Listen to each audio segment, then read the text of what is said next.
Are we stumbling into an unauthorized war? Tonight, we break down a crisis that threatens to destabilize the entire Western Hemisphere. A new report from the Miami Herald is not a prediction. It's a warning. The United States is poised for a massive, immediate escalation, preparing to strike military targets deep inside Venezuela. For months, the U.S. has engaged in alleged counter-narcotics operations in the Caribbean. We've seen fast-moving boats intercepted and lives lost. But this new intelligence is a total tactical and legal rupture with that past. This is no longer about patrol boats or maritime borders. This is a direct attack on sovereign Venezuelan military installations, ports, and airfields, a major strategic maneuver against the Maduro regime. Experts across the spectrum are already branding this potential action as nothing less than an act of war. To understand the gravity, you must understand the escalation. We are moving from a low-intensity law enforcement action, which was already controversial, to a kinetic strike against a nation with a structured military and Russian-supplied air defenses. This is the difference between a skirmish and a full military confrontation. We must ask, does the administration have a clearly defined military strategy? Or are they setting a tripwire that plunges the U.S. into a chaotic and potentially unlimited conflict? We are peeling back the layers on the intelligence failure, the constitutional collapse, and the catastrophic military risks involved in this latest escalation. Before we dive into the catastrophic implications of this strategic shift, if you want the unfiltered truth on military strategy and defense policy, hit that like button and subscribe now. It tells us to keep digging on stories like this. The moment of crisis began in Washington. Lawmakers emerged from a classified briefing on the previous maritime strikes with a shocking consensus: confusion and anger. The stunning lack of transparency was immediately clear. Key administration lawyers, who are essential for defining the legal standards of engagement, were absent. Without their presence, the entire operation operates outside of established legal precedent. As one congressman stated, "Am I leaving satisfied?" Absolutely not. This deliberate sidelining of legal counsel and the legislature is a dangerous, unprecedented subversion of oversight. If Congress cannot understand the rules of engagement for a minor maritime operation, how can they possibly authorize an attack on a fortified military target? This failure to inform and consult takes the conflict out of the realm of law and places it directly into the realm of unilateral executive action, echoing the darkest periods of undeclared wars. The fundamental legal barrier is the War Powers Act of 1973. This law is designed to reinforce the constitutional authority of Congress over warmaking. Section 3 is unambiguous. The President must consult Congress in every possible instance before introducing U.S. forces into hostilities or into situations where imminent involvement in hostilities is clearly indicated. Striking a Venezuelan military facility is the very definition of imminent hostilities. The administration's argument that these facilities are used for drug smuggling is a thinly veiled pretext, according to critics, designed to mask a campaign for regime change.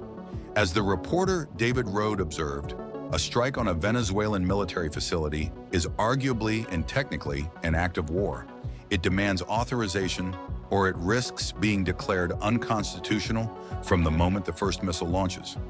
Furthermore, intelligence sources on Capitol Hill have confirmed they have not been informed of any imminent strike, meaning the executive branch is actively circumventing the consultation requirement and acting in defiance of U.S. law. This isn't a strike on an undefended target. Venezuela's military posture, heavily reliant on Russian hardware, introduces a genuine and deadly threat to U.S. forces. Venezuela's defensive shield is built around the highly capable, long-range Russian S-300VM surface-to-air missile system. This platform can engage high-value U.S. aerial assets, like surveillance planes or tankers, forcing U.S. pilots to operate at extreme distances. This is complemented by the highly mobile Buk M2E medium-range system, proven effective against cruise missiles and low-flying aircraft. A kinetic strike on land targets means U.S. pilots will be operating inside a layered and contested airspace. The risk of losing an aircraft and the subsequent mandate for a massive search and rescue operation under fire is what elevates this from a strike to a potential quagmire. Before we dissect the strategic failures of this plan, if you are finding this strategic breakdown essential, let us know by hitting the like button and subscribing to Defense Archives right now. Your support fuels our analysis. Retired Lieutenant General Mark Hertling's critique is fundamental to military strategy. What are the strategic objectives? What is the end state? Bombing targets is tactical. Strategy requires knowing the final desired outcome. Is the administration prepared for a potential regime collapse? The second and third order effects of a strike are devastating. Venezuela borders Colombia and is a source of regional instability. A major airstrike will create an immediate and massive refugee crisis, destabilizing the entire Western Hemisphere. Furthermore, any attack risks drawing in Venezuela's military patrons, Russia and China, turning a regional crisis into an international confrontation. Hertling draws the clear line. The true conflict is between the administration's claims of counter-narcotics and the operational reality of regime change. The questions are endless, and the Trump White House, according to Hertling, hasn't answered any of them. This absence of strategic planning is why top military leaders view the situation with extreme skepticism. The transparency crisis quickly escalated into a constitutional scandal when Senate Democrats were reportedly cut out of the briefing entirely. This is off the charts. Warfighting requires national consensus. Briefing only one party suggests the administration is not concerned with constitutional obligation, but with avoiding bipartisan scrutiny for a controversial move.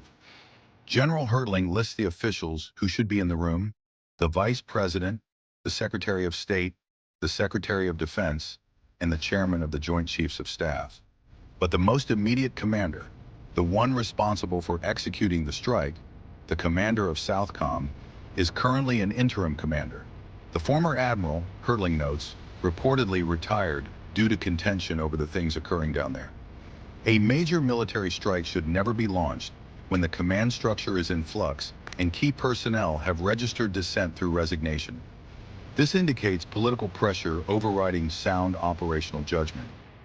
The administration often implicitly references Operation Just Cause in Panama, 1989, the removal of Manuel Noriega, as a model for rapid intervention, but the comparison is functionally useless.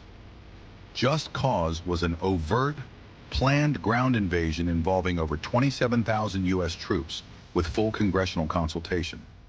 The Venezuela plan is a series of covert, long-range airstrikes with minimal consultation and a questionable legal basis. The Panamanian invasion was a prepared surgical strike. The Venezuela plan appears, in the words of Hertling, rather haphazard and almost covert. The situation is clear. The U.S. is contemplating a massive military escalation. The administration has failed to articulate a clear strategy. They have bypassed legal and congressional authorization, and they are moving forward with a fractured chain of command. This is a high-risk gamble. The analysis stops here for now. Let us know your thoughts in the comments below. Is this an act of war? Do you think the U.S. has a viable end-state strategy? And as always, if you want to stay ahead of the curve on defense strategy, please like this video and subscribe to Defense Archives so you don't miss our next critical update.